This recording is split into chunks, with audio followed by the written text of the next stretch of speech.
할렐루야. 하나님께서 오늘도 우리 예배를 기쁘게 받으신 줄로 믿습니다. 너무 은혜로운 시간입니다. 그죠? 우리 김준유 전사님 찬양 보니까 야, 이제 성령으로 충만한 게 짜는 거구나. 야, 열정이 식지 않는 그 모습이 하나님 앞에 갈 때까지 계속되기 바랍니다. 또 우리 유초등부 아이들이 이렇게 특수하는 모습 보니까 참 우리 교회가 너무 좋은 교회다. 또 아이들이 있어서 희망이 있다. 그런 희망을 보게 됐고, 이제 금방 기도하는 우리 그 예린이 있잖아요. 예린이 어디 있어? 예린이가 예린아 몇 학년이야? 2학년. 2학년짜리가 직접 쓴 기도문입니다. 아유, 목사님 성령 충만하게 해주시고, 김종수 목사님, 김아린 목사님, 또 우리 유성민 전사님, 정현주 전사님, 김진유 전사님 건강하게 해주시고, 그 아이들의 기도가 참 얼마나 진솔하고, 너희들 어린아이 같아야 천국 갈 수 있다. 그 말이 무슨 말인지 이해가 될 것 같아요. 아멘. 또 오늘 어린이 주일에 함께 우리 모든 성도 환영하고, 앞에 있는 우리 아이들 축복하면서 다 같이 박수하겠습니다.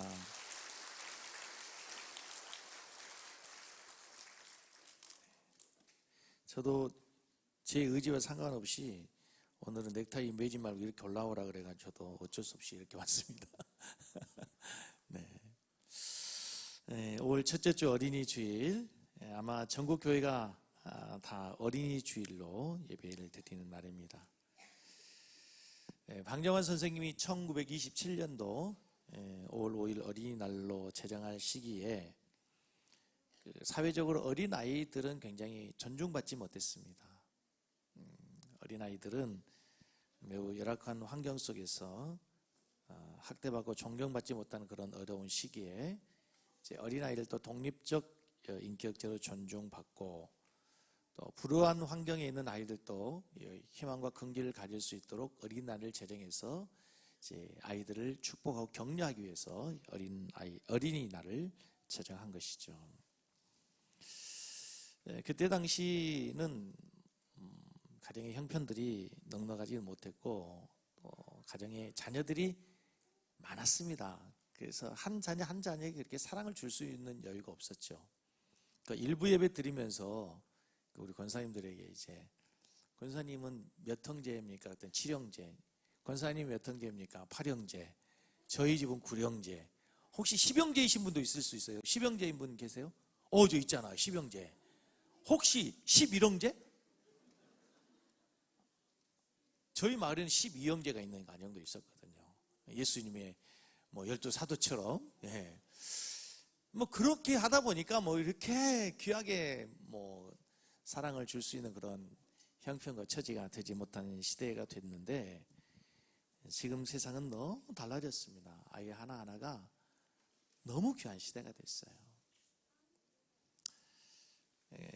가정에서도 귀한 시대가 됐고요. 국가적으로도 너무 귀한 시대가 됐잖아요. 그 어느 회사는 자녀를 무슨 일이 있었는 거 내가 빼먹는 거야? 내가 행복한다. 그래, 시간이 없으니까 다음에 들어가자. 기다리고 있었는데.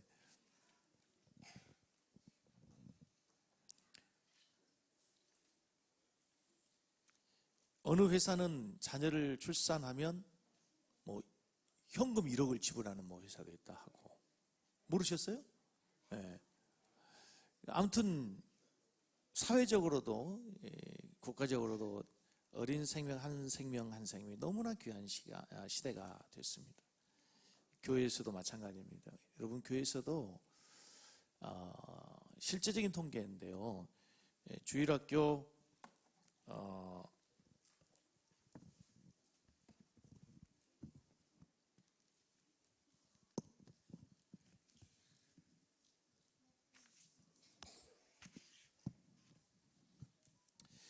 주일학교가 없는 교회가 전국적으로 50%가 넘는답니다. 이게 현실적으로 왜 그게 가능한가 하면, 면 단위, 리 단위 시골 교회로 가면요, 아이들을 볼 수가 없습니다. 청년이 60세가 청년이니까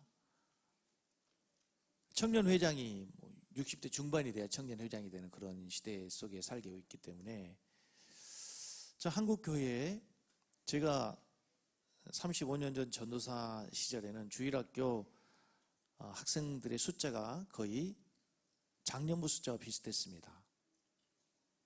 저도 중고등부 사역할 때 마지막 사역하는 교회에서 중고등부 아이들을 99명까지 출석, 제적이 아니고 출석이 그렇게까지 부흥했던 시절도 있었습니다.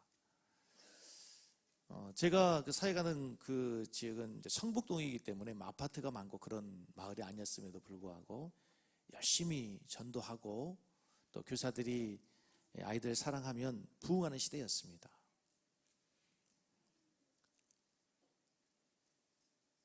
아이들 전도하기 위해서 주일학교 전사님과 선생님들이 북치고 동네 한 바퀴 돌면요, 어디서 얘들이 왔는지 이렇게 애들이 쭉 따라서 교회가 가득했던 시대가 있었어요. 지금은 어떻습니까? 참 거리를 다녀도 아이를 볼 수 없는 시대. 정말 아이들이 너무나 귀한 시대가 되었고 교회는 더더욱 그렇습니다. 참 우리 교회가 너무 건강한 교회, 너무나 감사한 교회인 게 뭐냐면 이제 저희 교회 와서 이렇게 말씀을 전하시는 목사님들이 설교 끝나고 제 목양식 하면 공통적으로 꼭 하는 말씀이 있습니다. 젊어서 좋네, 성도들이. 다른 교회에 실제로 가서 설교하다 보면요, 진짜 희어져 추수하게 되었도다. 정말 뒤에서 보면은 다 고령화되어 있습니다. 그러니까 우리 교회가 진짜 하나님께 감사해야 될 축복 가운데 하나가 뭐냐면 연령대의 구조가 모두가 다 골고루 균형이 있게 유치부에서부터 유초등부, 중고등부, 청년부, 장년부에 이르기까지 골고루 있다는 거예요. 교육위원회 위원장님 보고에 보면 유치부에서부터 청년부까지 우리 교회의 아이들이 약 200명 정도 됩니다. 진짜 하나님께 감사한 일입니다. 하나님께 영광의 박수를 한번 돌리도록 하겠습니다. 예.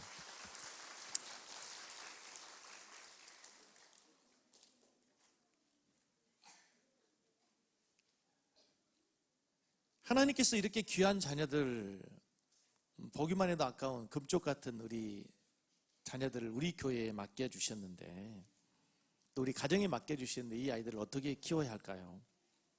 좋은 거 먹이고 더 좋은 명품 입히고 더 좋은 사교육 시키면 그것을 잘 키우는 것일까요? 우리 때에는 결핍의 시대였죠. 옷도 부족했고 먹는 것도 부족했고 다 부족했어요. 그래가지고 애들이 영양실조 있는 아이들이 있어가지고 운동장에서 교장 선생님이 이렇게 훈시하고 조회하고 그럴 때요, 애들이 햇빛에 빈혈이 있어가지고 쓰러진 아이들이 가끔 있었어요. 실제로. 요즘에는 빈혈이 있고 못 먹어서 쓰러진 아이들이 없고요. 요즘은 너무 과체중, 너무 과잉이어서 문제인 시대를 살고 있어요. 얼마나 더 잘 먹입니까? 얼마나 더 잘 입힙니까? 얼마나 더 풍성하게 뭔가를 줘야 되겠습니까?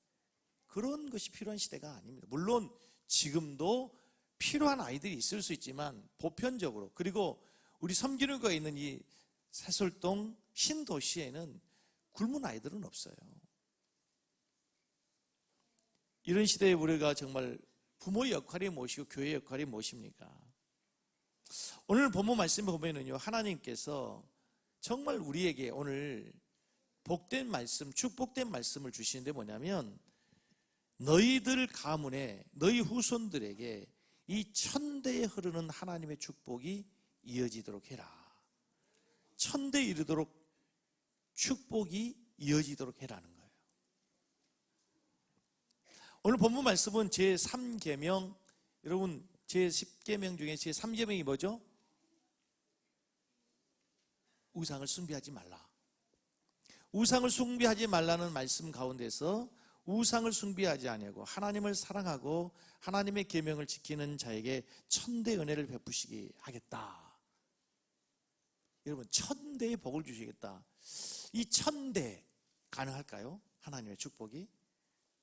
이 본문을 해석하는 학자들이 이 1000대라는 단어를 문자적인 것이 아니고 이것은 상징이다라고 얘기합니다. 오랜 시간, 오랫동안 복을 주시겠다는 상징으로 보는 학자들이 있습니다. 이 본문은 당시 구약 시대의 말씀이라고, 오늘의 신약과는 상관이 없는 말씀이라고 얘기하는 사람들도 있습니다. 어떻습니까, 여러분? 정말 하나님의 율법을 잘 지키고 하나님을 사랑하는 사람들에게 하나님이 1000대의 복을 주실까요? 저는 깜짝 놀랐습니다. 말씀을 준비하고 묵상하다가 깨닫게 되는, 우리가 알고 있는 사실, 확인할 수 있는 사실이 바로 유대인입니다. 유대인들은 지금도 이 구약의 율법의 말씀을 철저하게 지키죠. 토라를 생명처럼 지킵니다. 제가 설교를 준비하면서 구글에서 유대인을 검색해 봤습니다. 유대인하고 엔터를 딱 쳤습니다. 유대인에서 쭉 뜹니다. 첫 번째 뜨는 게 뭐냐면 유대인의 인구가 전 세계 0.3%다. 0.3%의 인구가 전 세계 부의 30%를 차지하고 있다. 구글의 통계입니다. 미국의 포춘지라고 유명한 잡지 있죠. 거기에서 100대 기업의 소유 최고 경영자를 살폈는데요. 여러분, 구글에 지금 현재 나오는 통계로 40%가 유대인입니다. 오래전에 저희들은 어떻게 설교하고 들었냐면 미국의 언론과 금융을 컨트롤하는 대다수의 사람들이 유대인으로 알고 있었는데, 지금은 이제 그런 것이 아니고 SNS, 인터넷에 이 모든 것을 다 유대인이 잡고 있습니다. 여러분 잘 아시는 구글의 창업자도 유대인이고요. 페이스북 요즘 많이 하죠. 페이스북의 창업자 마크 주커버그도 유대인입니다. 마이크로소프트의 창업자 빌 게이츠 유대인입니다. 그 구글에 나온 내용 가운데 여러분, 미국의 실리콘밸리가 어떤 곳인지 설명하지 않아도 너무 잘 아시죠? 그 실리콘밸리의 인적 네트워크를 장악하고 있는 사람들이 유대인이다, 이렇게 구글에 나옵니다. 미국의 실리콘밸리를 장악하고 있다는 것은요, 세계를 장악하고 있다는 거예요. 유대인의 명성 여기서 끝나지 않습니다. 여러분, 요즘 가장 핫한 챗 GPT, AI, 유대인들이 만들었습니다. CEO들이 유대인들입니다. 얼마나 대단합니까? 지금도 그들은 현대인들이 보기에는 너무 답답하게 모자 쓰고 있고요, 전통의 의상을 하고요, 율법을 지금도 지키고 있는 사람들이에요. 그런데 그 말씀대로 1000대의 복이 지금도 계속되고 있는 거예요. 이 시대는 하나님을 부정하는 시대가 됐습니다. 교회를 거부합니다. 탈교회, 무교회. 그리고 어떤 사람들은 요즘에 교회로 모이지 않고 광장으로 모이는 교회도 있습니다.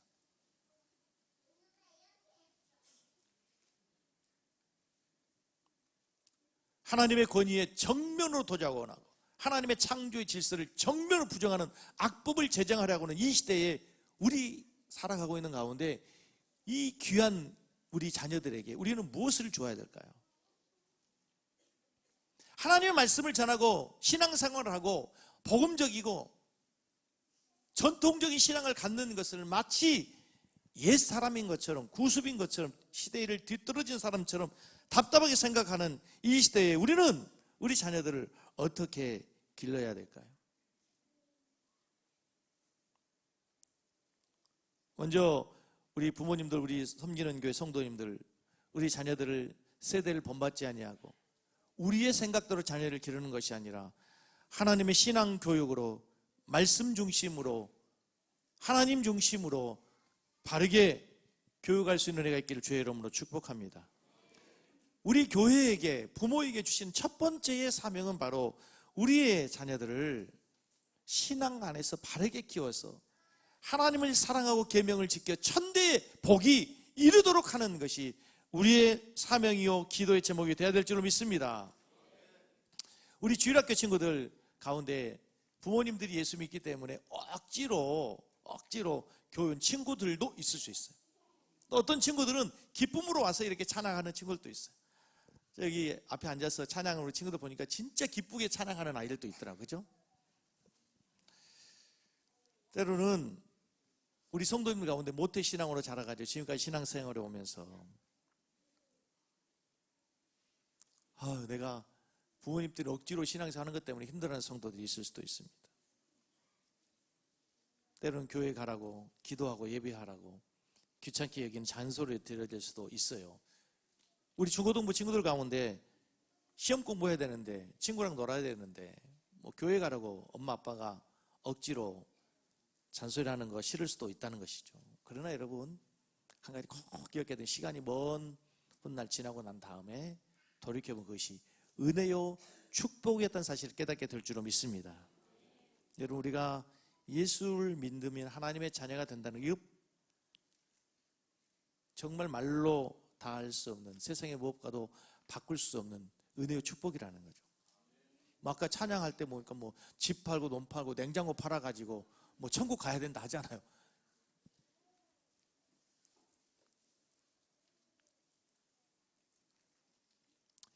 하나님의 은혜와 축복이 천대 이르도록 해라. 여러분 그 말씀을 우리 성도들이 가슴에 새기고 우리 자녀들을 바라볼 수 있기를 바랍니다. 우리 자녀들에게 이 축복이, 내가 가지고 있는 이 은혜의 축복이 끊어지지 않도록 흘러갈 수 있도록, 우리 부모님들에게 부탁합니다. 우리 자녀들을 볼 때 자녀들이 부모님의 눈높이에 모자라고 기대에 부응하지 못하고 조금 못 미칠 수도 있습니다. 그 여러분 축복해 주십시오. 믿음의 은혜를 사용해서 오늘 말씀처럼 너는 믿음의 자손이야, 하나님이 천대에 이르도록 너를 통해 복을 주실 거야. 할렐루야, 할렐루야. 너희가 어찌 아멘 잊었냐. 사랑하는 성도 여러분, 하나님께서 우리에게 주신 이 자녀들에게 세상의 그 무엇과도 바꿀 수 없는 믿음의 축복이, 믿음의 대가 이어지기를 주의 이름으로 간절히 축복합니다. 우리가 그 기대를 자녀들에게서 버리면 안 된단 말이에요.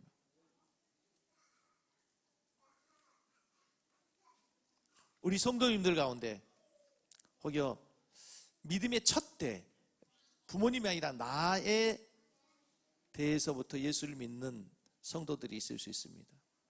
저는 그분들에게 박수를 보내고 싶어요. 첫 때에 신앙생활하고 예수를 믿고 영적인 감을 일군다는 것 정말 어려운 일입니다. 해마다 농사를 짓는 농부가 씨를 뿌리고 농사를 짓는 것보다 여러분 산을 개간해서 밭을 만들어서 이제 새로 밭을 만들어 농사를 짓는 농부는 몇십 배의 땀을 흘려야 됩니다. 나무를 제거하고 거기에 있는 돌을 제거하고 나무 뿌리, 풀, 잡초 다 메고 새로 고랑 만들고 뚝 만들고, 그렇게 했다고 해서 그 다음에 많은 열매가 맺혀진 옥토가 되는 게 아니에요. 또 거름주고 그 다음에 또 거름주고 몇 년을 갖고야 제대로 농사가 되는 밭이 되는 거예요. 영적인 가문을 맞추는 것도, 만드는 것도 마찬가지예요. 처음부터 신앙의 믿음이 저절로 세워지는 게 아니란 말입니다. 제일로 부러운 친구들이 뭔가 하면요, 가끔 우리 목사님들 보면 3대, 4대, 5대인 분들 보면은 그 믿음에 대해서 흘러오는 그 축복이 자녀에게서 그냥 열매를 거두게 되는 거예요.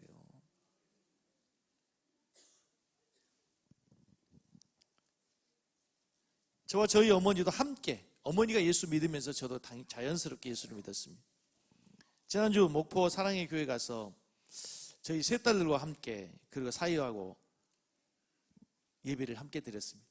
그냥 계획한 건 아닌데 어떻게 하다 보니까 아이들이 목포를 한 번도 가보지 않았다 그래가지고 아빠가 목포에 가니까 같이 가자 했더니 또 그 교회에서 또 호텔을 방을 잡아줘가지고 같이 여행을 하면서 제가 그 교회에서 간증을 했습니다.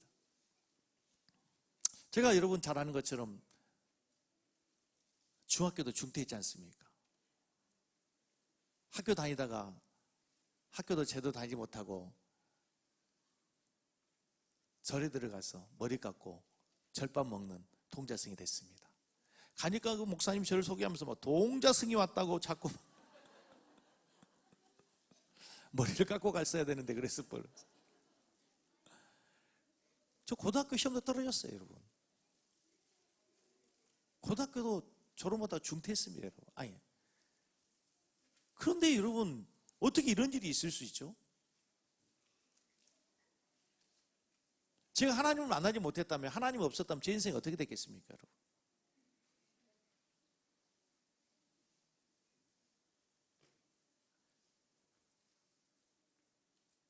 설교 없는 얘기인데요. 저는 저희 딸들에게 너무 고맙고 감사한데, 또 하나님께 정말로 감사한 게 저희 딸들이 인격적으로 예수님을 만났어요. 예수님을. 그리고 그들의 삶에 진짜 참 신앙이 심어졌어요. 그렇게 해서 그 아이들이 그 먼 곳에 가서 공부하면서도 어려운 환경을 이기고 그들 스스로가 하나님을 믿는 신앙으로 지금까지 살아온 거예요. 막내딸도 많은 어려움이 있었어요. 근데 그 위기를 결국 신앙으로 극복했어요. 결국 할 수 있는 게 뭐냐? 부모들이 해줘야 되는 게,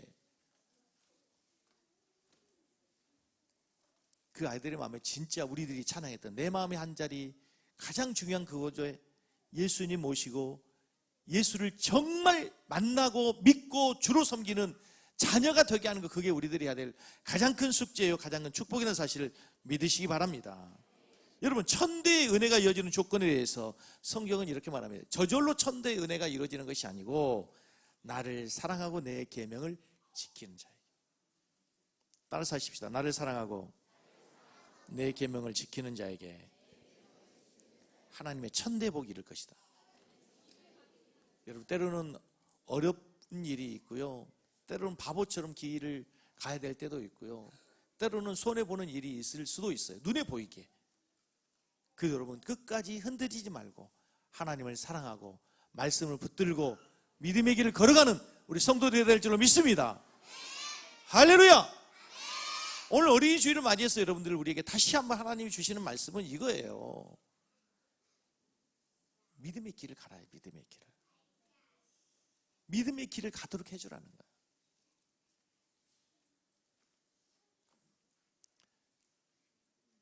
오늘 어린이 주일을 맞이하면서 우리 부모님들이 꼭 자녀들을 위해서 가져야 될 중요한 것 한 가지, 따라서 하겠습니다. 청지의식을 가지라. 따라서 하겠습니다. 자녀를 하나님께서 맡겨주셨습니다. 여러분, 오해하지 마십시오. 여러분 자녀 아닙니다. 하나님의 자녀, 하나님의 자녀. 하나님께서 여러분에게 맡겨주신 거예요. 하나님이 보시면서 이 소중한 아이, 너무 귀한 이 아이를 이 땅 가운데 누구에게 보내면 가장 안심할 수 있을까? 잘 키워줄 수 있을까? 하나님의 뜻대로 잘 양육해 줄 수 있을까? 하나님이 보시고 여러분을 찍으신 거예요. 그리고 여러분에게 맡겨주신 거예요. 여러분에게 청지기로 맡겨주셨다는 사실을 믿으시기 바랍니다. 청지기는 뭐죠? 주인의 뜻을 잘 받드는 거예요. 하나님이 이 아이에게 주신 은사가 있어, 은사. 그 은사를 영어로 탤런트라고, 탤런트. 그걸 제주 탤런트. 우리 부모님들이 다 기도 제목 한결같은 게 뭐냐면 다 공부 잘하는 거예요. 여러분, 하나님이 모든 자녀들을 다 공부 잘하게 그렇게 만들지 않았어요. 어떤 아이들은 운동을 잘하고 음악을 잘하고 미술을 잘하고 손재주가 좋고, 다 각자 달라요. 생김새가 다르듯이 다 다르단 말입니다. 부모의 역할 가운데 하나가 뭐냐면 그 하나님 주신 은사를 잘 개발해서 그 아이가 그것으로 하나님께 영광을 돌리고 그 아이의 일생이 행복한 삶을 살도록 하는 것, 그게 하나님께 여러분에게 주신 사명이라는 사실을 믿으시기 바랍니다. 여러분의 자녀가 여러분의 꿈을 이루어지는 도구가 아니에요. 여러분의 자녀는 여러분의 인생의 대타가 아니란 말입니다.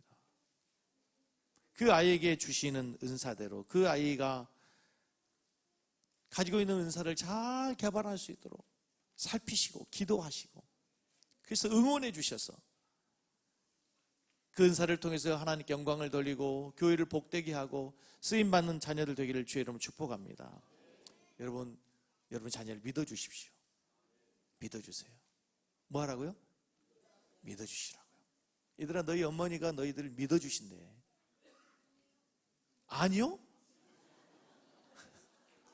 아니요!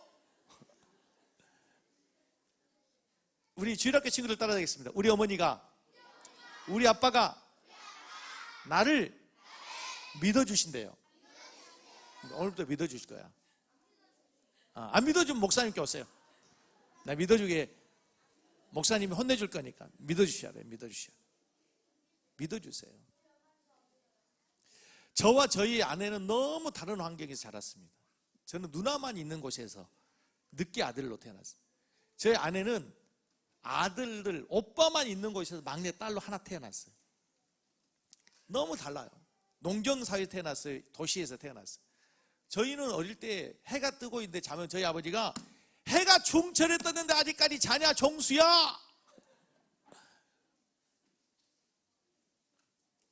근데 저희 아내는 자기 아버지가 그랬대요. 저희 장인께서 자라 아가 자, 더 자라 더 자라 그랬다. 더 자라 더 자라.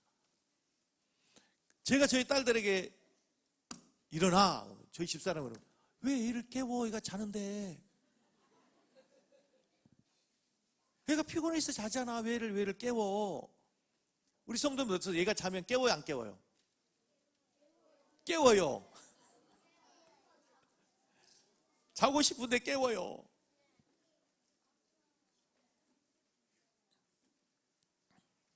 깨워야 될 때가 있고 놔둬야 할 때가 있는데, 한 가지 중요한 거는요, 어릴 때부터 애들이 결정하게 하고 그 결정에 대해서 책임을 지게 하고.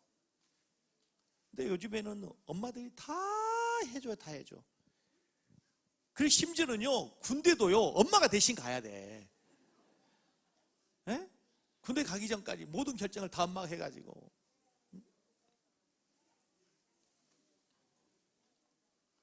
스스로 결정하게 하고 스스로 책임지게 하고.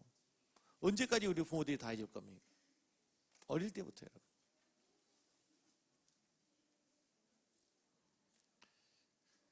여러분 잘 들으세요.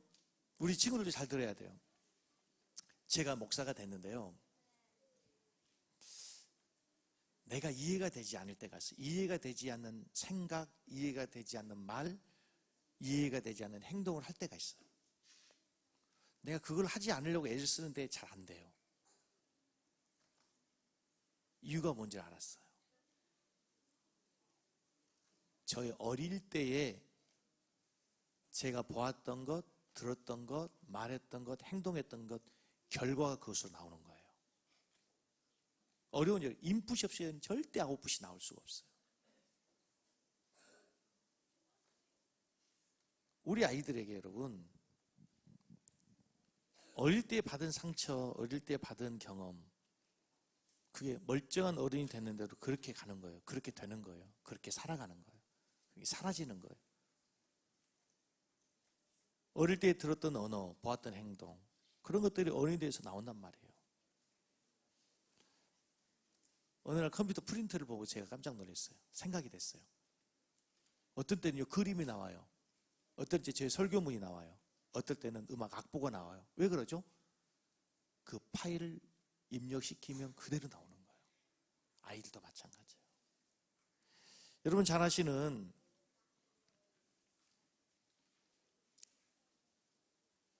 우리 아이들의 영혼에 무엇을 넣느냐, 이건 너무너무 중요해요. 영국 대형 박물관에 가면 아주 딱딱한 돌 하나가 전시되어 있는데 그 큰 돌에 새의 발자국이 선명하게 찍혀 있답니다. 그 말은 그 돌이 어느 순간에 아주 부드러운 상태였다는 거죠. 그 부드러운 상태일 때 그 작은 새가 그 부드러운 상태에 앉았어요. 자국이 선명하게 남은 거죠. 그대로 굳어진 거예요. 그때의 발자국이 찍힐 정도로 아주 부드러운 상태였다는 겁니다. 근데 그게 굳어져서 돌이 된 거예요. 어릴 때 아이의 마음이 부드러운 돌과 같아요. 거기에 찍혀진 자국이 평생을 가는 거예요. 사랑하고 사랑받고 사는 환경에서 자란 아이들은 사랑이 나와요. 폭력적인 가정에서 자란 아이들 나오게 돼 있어요. 저는 어릴 때 사랑한다 아들아, 사랑해 라는 말을 들어본 적이 없어요. 사랑해 이 말이 얼마나 어색한지 몰라요. 근데 가정을 이루고 살면서 그게 조금씩 익숙해져서 요즘에는 사랑한다는 말을 가끔 해요.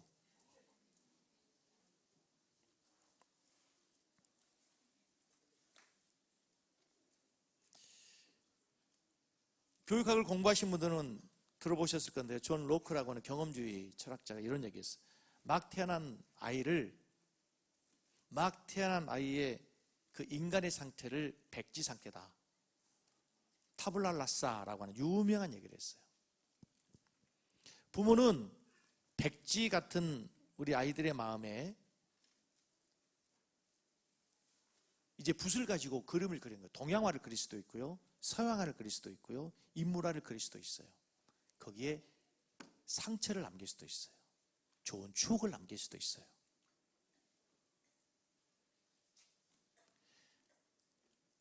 부모들이 해야 될 일이 뭐냐? 성경에서는 가장 큰 역할이 이 타블라라사, 흰 종이와 백지와 같은 우리 아이의 마음에 하나님의 말씀을 새기라 해요. 아멘? 신명기 6장 6절로 7절을 보겠습니다. 같이 보겠습니다. 신명기 6장 방송실 같이 읽습니다. 오늘 내가 네게 명하는 이 말씀을 너는 마음에 새기고 네 자녀에게 부지런히 가르치며 집에 앉았을 때든지 길을 갈 때든지 누워있을 때든지 일어날 때든지 이 말씀을 강론할 것이며, 아이들에게 해야 될 일이 뭐냐면요, 부지런히 집에 있을 때든지 길에 갈 때든지 누워있을 때든지 일어날 때든지 이 말씀을 가르쳐서 그 아이의 마음에 뭘 새기라? 하나님의 말씀을 새기라 해요. 하나님의 말씀을 새기라. 내 생각을 새기지 말고 하나님의 말씀을 새기라. 좋은 기억을, 좋은 추억을. 이제 말씀 좀 정리할게요. 우리 유치부 친구들에게는 너무 긴 시간일 건데, 제가 신방 가서 은혜 받은 기억이 있어요. 얼마 전에 저희 집사님 가정에 신방이 있습니다. 예수 믿기 전에 일주일에 7일간 술을 마셨대요. 맨정신으로 아이들의 얼굴을 본 적이 별로 없대요. 예수를 믿게 됐어요. 술을 끊었어요. 가정의 분위기가 바뀌어졌겠죠. 아이들이 아버지를 존경하게 돼요. 우리의 가정들이 그렇게 되기를 주의 이름 축복합니다. 비포의 부대가 달라야죠. 예수 믿기 전과 예수 믿고 난 이후에 우리의 삶이 바뀌어져야 되죠. 요즘 너무 저에게 보람된 시간이 토요일 날 오전에 우리 1:1 제자영반 합니다. 거기는 다 세례를 안 받은 사람들이에요. 예수 믿은지 사형리가 뭔지도 모르는 사람들, 이런 분들하고 얘기하는데 은혜가 있어요. 삶이 바뀌어지는 거예요. 생각이 바뀌어지고. 말씀을 맺으면서 여러분, 어린이 주일에 꼭 우리들이 기억해야 될 것, 여러분 자녀들의 신앙의 교육을 교회에 맡기지 마십시오. 여러분의 자녀들에게 예수님을 알게 하고 예수를 믿게 하고 예수가 구주라는 사실을 깨닫게 하는 그 영광스러운 사명을 교회 학교 교사들에게 뺏기지 마세요. 너는 누구를 통해서 예수님 믿었어? 누구를 통해 예수님 알았어? 우리 엄마를 통해서. 할렐루야. 너는 누구를 통해서 예수님 알겠어? 우리 아빠를 통해서.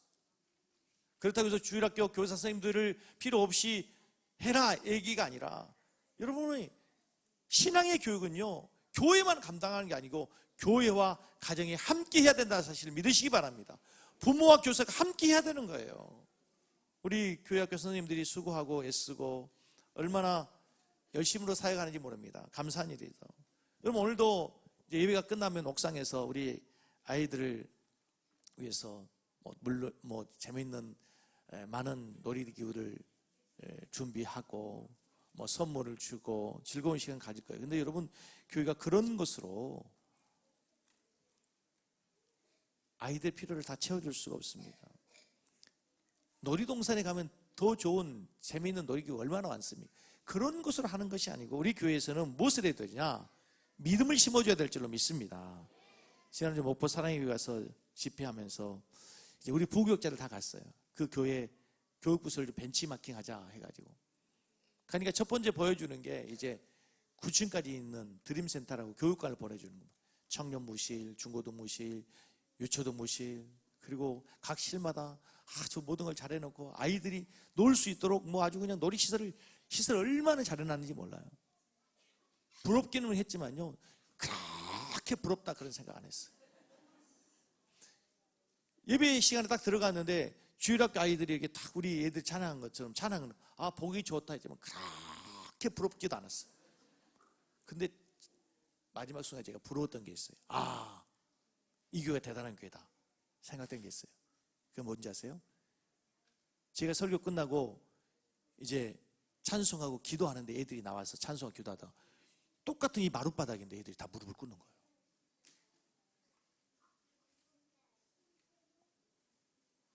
그 아이에게 돈 주면 할까요, 그거? 강압으로 하게 되겠어요, 그게? 여기에서 애들이 10분, 20분 동안 무릎 꿇고 기도할 수 있겠어요? 못해요. 신앙의 훈련이 된 거죠. 여기는 우리 아이들도 너무 귀하고 너무 믿음을 잘 자는 감사하지만 이 아이들을 통해서 정말 우리 교회가 더 건강한 교회로 든든하게 세워질 뿐만 아니라 하나님 나라가 세워지는 축복된 삶이 되길 주의 이름 간절히 축복합니다.